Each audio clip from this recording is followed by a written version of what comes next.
contro il Palermo. È un risultato che in un certo senso lascia anche l'amaro in bocca ai lucani, i quali avevano l'imperativo di vincere questa partita, ma a giudicare da come sono andate le cose, anche in considerazione del fatto che il Palermo ha avuto pure occasioni da rete, questo risultato, se per certi versi scontenta, non può essere considerato del tutto negativo.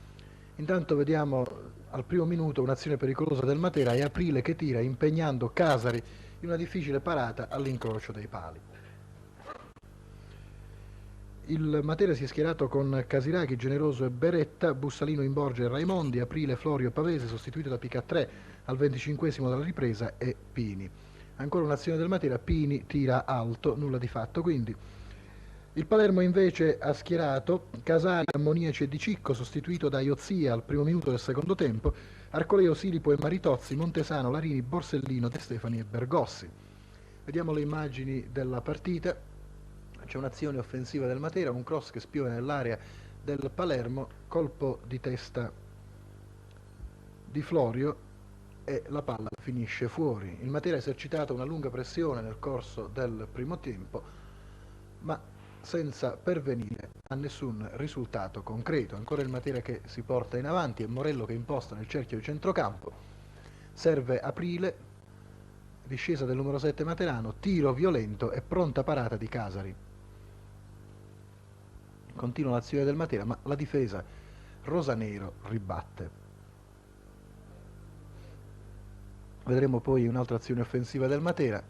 C'è un calcio d'angolo battuto dai lucani e Aprile che palleggia al limite dell'area di rigore, torna indietro, poi serve Imborgia bene appostato, tiro prontissimo del numero 5 e palla che si alza sulla traversa del Pipelet palermitano. Ora c'è un capovolgimento di fronte, c'è un fallo laterale decretato dall'arbitro a beneficio del Palermo e Montesano che contrastato da Generoso entra in area, supera anche un altro avversario, tira e Casiraghi respinge.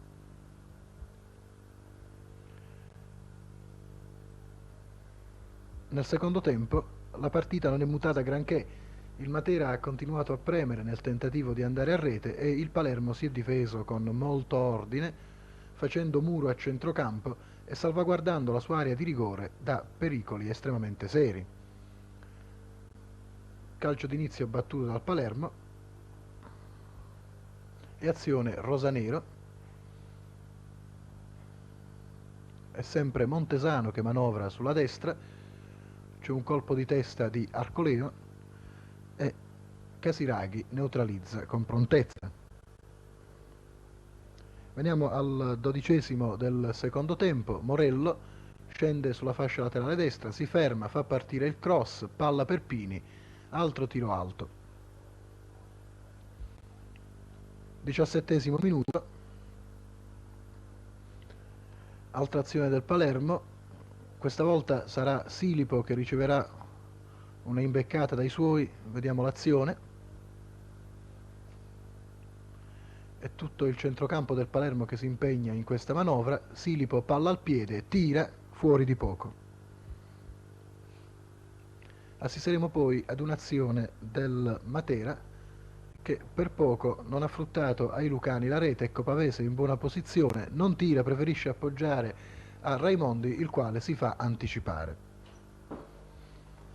Forse Pavese aveva lo specchio della porta chiuso e ha preferito passare a Raimondi il quale comunque non è stato pronto a sfruttare il suggerimento.